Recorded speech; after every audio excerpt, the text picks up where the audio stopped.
Oke bro, kita sudah melancong di Kuching ini 1 minggu bro.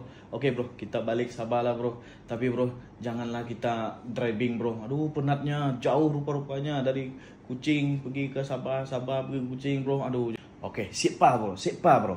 Kali itu kita naik belon bro. Kali itu kita naik belon. Si driving ki naik belon kita. Naik bilun? Biar betul bro nih. Naik bilun. Naik pergi atas. Biar betul bro. Hai. Kena bro? Janganlah bro. Pakai belon bro.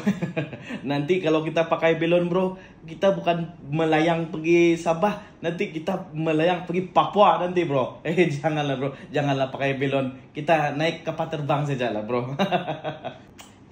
Kawanku tuh belonnya. Orang Sarawak cakap belon. Kalau Malaya kapal terbang. Kalau Sabah kapal terbang jual lah ya. Hai itu kapal terbang, bukan belon. Yang belonnya ketuk pula kan.